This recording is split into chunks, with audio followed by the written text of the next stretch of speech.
Bueno, un gusto compartir este espacio con ustedes. Tal cual quedamos en la clase anterior, voy a mostrar un ejemplo de cómo uno puede estructurar el ensayo.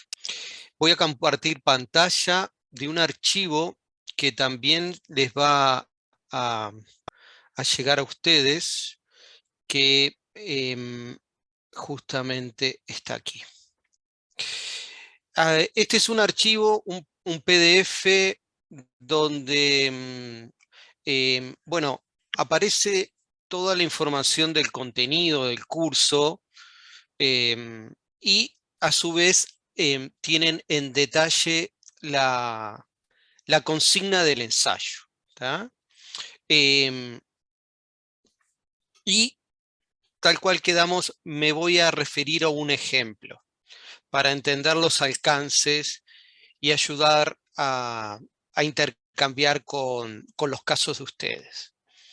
El caso de estudio al que me voy a referir está vinculado a la producción ganadera pastoril en el Uruguay, en una zona que son las Serranías del Este. Está ubicado justamente al este del Uruguay, en lo que corresponde a los departamentos básicamente de Maldonado, Rocha, 33 y La Valleja. ¿Cuál es la problemática o el foco sobre el cual voy a ejemplificar el ensayo? Básicamente el desarrollo y adopción de estrategias de adaptación de la ganadería pastoril a la variabilidad del régimen de precipitaciones en zonas de alta vulnerabilidad del Uruguay. Acá hay un desafío que está asociado a la variabilidad de las precipitaciones y fundamentalmente el impacto de las sequías en el sector ganadero, y en un sector ganadero que es fundamentalmente sobre campo natural, como lo llamamos acá en Uruguay, pero que es un pastizal natural, obviamente impactado por la introducción de la ganadería siglos atrás, ¿no? Y es una zona de alta vulnerabilidad, no porque el Uruguay tenga diferencias muy grandes en su territorio en cuanto a cuánto llueve, sino que las serranías del este es una zona muy vulnerable, al igual que otra que está ubicada en el noroeste del país, que es lo que llamamos el basalto, porque son suelos muy superficiales. Por lo tanto, la capacidad de almacenamiento de agua y amortiguar periodos de sequía es menor que en el resto del país. Por eso, esta zona de alta vulnerabilidad. Voy a tomar el esquema que hemos estado compartiendo, este que viene del libro de Chapin, aquí modificado en una publicación que hicimos años atrás. Uno en este esquema puede entrar de muchas maneras. Uno puede entrar por las forzantes, puede entrar por las respuestas, puede entrar desde abajo con atributos del sistema socioecológico que quiera trabajar o construir. Yo voy a comenzar por las respuestas. ¿Tá? La respuesta foco sobre el cual voy a desarrollar los distintos componentes tiene que ver con, a ver, para un poquito. Tiene que ver, perdón, con justamente disminuir los impactos adversos en periodos de sequía. Y ese es el foco, la respuesta del sistema que yo quiero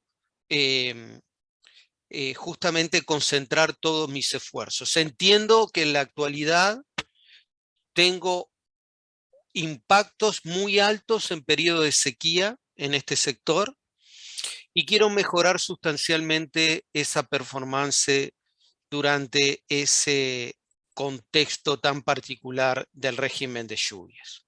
¿Ah? Entonces, fíjense que yo empiezo por una respuesta que tengo claro, bueno, hacia dónde quiero ir. ¿Tá?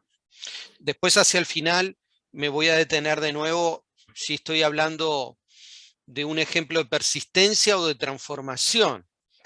Pero a modo de adelanto, obviamente acá hay componentes de persistencia, que es lo siguiente: me interesa conservar el sector ganadero sobre base pastoril por una serie de supuestos que voy a explicitar en unos minutos. Pero también, ya lo dice la respuesta, ustedes lo anticipan, que estoy embarcado en una estrategia también de transformación, porque entiendo que el sistema en su configuración actual es muy susceptible a tener impactos adversos en periodos secos. ¿Tá? Teniendo claro la respuesta del sistema, vamos a ver cuáles son las forzantes que operan en el sistema. Obviamente el primero es la variabilidad del régimen de precipitaciones, ¿no? El Uruguay se caracteriza por una variabilidad interanual en el régimen de precipitaciones, estacional, en todas las escalas temporales que lo miren. Una de las cosas que caracteriza al Uruguay es su variabilidad temporal.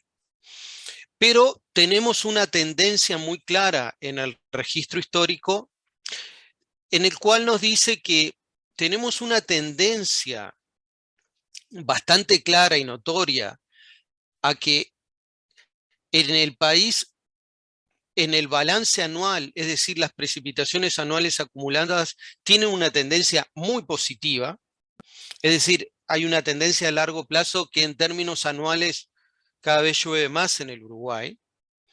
Si lo miramos también en números de días que llueve más de 25 milímetros, también tenemos una tendencia estadísticamente significativa. Pero si miramos todos los descriptores de la variabilidad temporal en diferentes escalas, nos está indicando de que el Uruguay va hacia un incremento de esa variabilidad del régimen de precipitaciones. En simples términos, los años que son lluviosos cada vez van a ser más lluviosos, pero los años que son secos son cada vez más secos. ¿Ah? Así que ahí tenemos una forzante muy clara que nos impulsa a desarrollar nuevas alternativas y estrategias. Pero esto está acompañado por importantes transformaciones del uso del suelo en el Uruguay, que en los últimos 20 años han estado asociados fundamentalmente a una expansión de la agricultura y una expansión de la forestación fundamentalmente de eucaliptos. Esto lleva a que el área total de pastizales, que sigue siendo el principal ecosistema del Uruguay en términos de extensión, se ha reducido sustancialmente. Pero no se ha reducido el stock de ganado. Básicamente se mantienen grandes números, ha habido un cambio de relación de bovinos y ovinos, pero la carga ganadera es muy similar a lo que era en el pasado, pero ahora se produce en un área de pastizales menor. Por lo tanto, ya tenemos una presión adicional que dialoga, interacciona con la presión anterior, que es la variabilidad climática.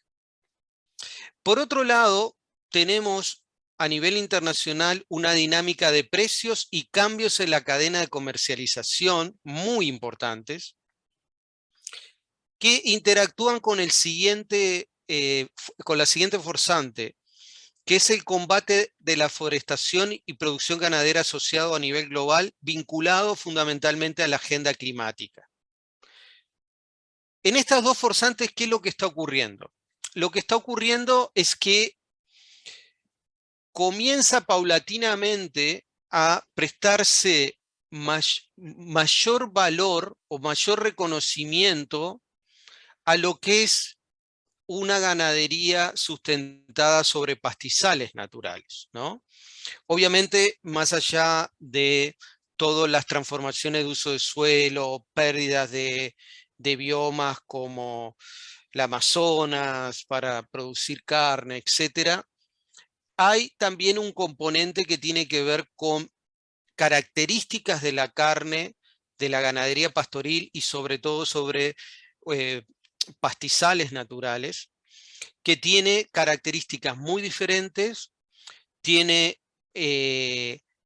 además impactos muy claros en la salud en relación a carne producida en confinamiento o en feedlot, que el mercado comienza no solo a identificar, sino que comienza a valorar diferencialmente con respecto a otras formas de producción. Y esto lleva a un gran desafío, que es en definitiva construir estrategias que permitan un mayor valor agregado a la producción de carne. ¿Ya? Todo este conjunto de impulsores de cambio están operando al mismo tiempo. Y todo eso lleva a que probablemente para un país como el Uruguay se presenta en cierta medida una ventana de oportunidad. En el sentido de que Uruguay por su escala no va a competir nunca en cantidad, pero sí en calidad. Y todos los movimientos, sea por la agenda climática, sea por temas de consumo, salud, todo apunta a un menor consumo de carne, pero ese consumo de carne de alguna manera vinculado a mayores estándares de producción y sobre todo de atributos de la carne con un mejor desempeño en términos de salud. ¿Ah? Ahora, sobre esta base, y volviendo al esquema anterior, ¿no? Analizamos las respuestas, estamos analizando los impulsores de cambio. Bueno, vamos a entrar en las características internas del sistema, ¿no? Y vamos a analizar a ver qué capacidad de adaptación y resiliencia tiene este sistema para justamente atender este foco, esta problemática, esta respuesta en la cual estamos interesados. Y bueno, este sector en el contexto de Uruguay tiene algunos atributos que se vinculan con la capacidad de adaptación que son muy, digamos, muy positivos y los señalamos acá con el signo positivo y algunos negativos. El primero es que existe una fuerte asociatividad de los sectores productivos en el Uruguay. Y esto es muy interesante porque el productor está siempre vinculado a alguna asociación departamental, regional o a nivel nacional, y por lo tanto, cuando abordamos aspectos de generación de conocimiento o de extensión, tenemos altas probabilidades de llegar a los productores, por este mecanismo de asociatividad que ellos tienen y que algunos de ellos son ya centenarios.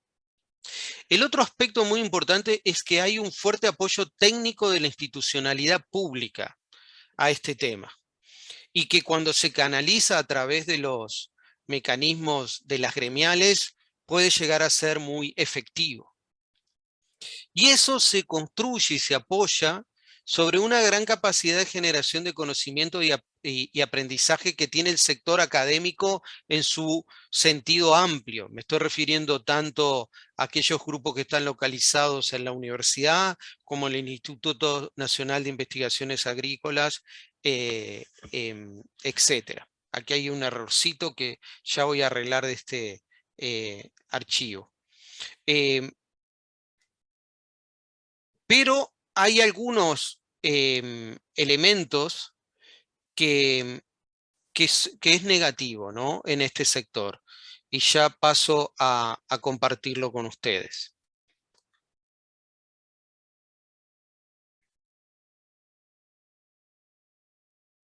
Un aspecto negativo es que este es un sector, al igual que muchos otros sectores productivos del Uruguay, como por ejemplo el sector lechero, que no tiene prácticamente recambio generacional, ¿no? Es decir, tenemos una población de productores muy envejecida, lo cual presenta un desafío justamente para experimentar o explorar cambios, ¿no? Y ahí tenemos un cuello de botella importante, donde si bien vamos a ver que tenemos muchas estrategias desarrolladas, que incluso muchas de estas estrategias como el pastoreo rotativo, cierto suministro de forraje, sea por producción en el predio o extrapredio en momentos críticos, etcétera, etcétera, implican en algunos casos, como el pastoreo rotativo, cambios en la forma de producir que a cierta edad ya son difíciles de incorporar, ¿no? ¿Qué elementos juegan a favor o qué mecanismo de resiliencia observamos? Bueno, hay algunos de estos mecanismos de resiliencia que los podemos considerar positivos y otros negativos. ¿Positivos en qué sentido? En que de alguna manera nos favorecen la persistencia en el tiempo de esta ganadería sobre base pastoril, ¿tá? Y negativos en el sentido de que nos dificulta incorporar algunos cambios que permitan persistir este sistema en el tiempo, pero con una sustancial menor vulnerabilidad a la sequía de la que tiene hoy. ¿Cuáles son esos mecanismos positivos? Bueno, fundamental es la capacidad del campo natural frente a los eventos de sequía, ¿no? El campo natural y los pastizales, justamente ahí radica su principal fortaleza en relación a las praderas artificiales. Cuando viene un año de sequía fuerte, prolongado, generalmente perdemos todas las praderas artificiales. Y lo que enseguida se recupera una vez que comienzan las lluvias es el campo natural. Entonces, ahí hay un elemento que nos interesa preservar, obviamente por razones de biodiversidad, conservación del suelo, un montón de bienes y servicios que tienen los pastizales, este bioma tan particular, pero que además del punto de vista productivo tiene un valor muy importante y es justamente esa capacidad de sobrellevar eventos adversos como la sequía. Pero tenemos un mecanismo de resiliencia negativo que es la baja adopción de estrategias por parte de los productores, incluso aquellas que no requieren inversiones importantes y que además cuentan con una con una amplia base científica, ¿no? Eso ha sido objeto de varias investigaciones al respecto, porque justamente en el caso del pastoreo rotativo, que implica subdividir el campo con cerco eléctrico, asegurar el acceso al agua, que en términos de inversión no requieren demasiada infraestructura, pero que no terminan de ser incorporadas, ¿no? A pesar de que, digamos, está claramente demostrado no solo un mayor rendimiento, sino una mayor capacidad de sobrellevar las sequías. En definitiva, como les decía hace un minuto, y vuelvo al esquema original, aquí en este ejemplo, en realidad estamos en una estrategia que, por un lado, apela a conservar, apela a la persistencia de ciertos aspectos de la configuración del sistema, pero también apela a la transformación, sobre todo de poder incorporar estas nuevas estrategias que mencionaba en la ganadería pastoril de estos sectores. En definitiva, muchachos, este es un ejemplo para, de alguna manera, vincular un caso concreto, una problemática bien delimitada, con el ensayo que se les pide desarrollar. Ese ensayo puede ser sobre los temas más diversos que ustedes imaginen. Y hay muchas formas de estructurarlo y de trabajarlo. Fíjense que yo empecé por las respuestas. Me doy cuenta con el paso de los años que muchas veces resulta más conveniente justamente detenerse, bueno, ¿qué es lo que yo pretendo de este sistema, ¿no? Pretendo conservarlo tal cual está, cambiarlo por qué, obviamente siempre explicitando los supuestos, y luego comenzar con el análisis.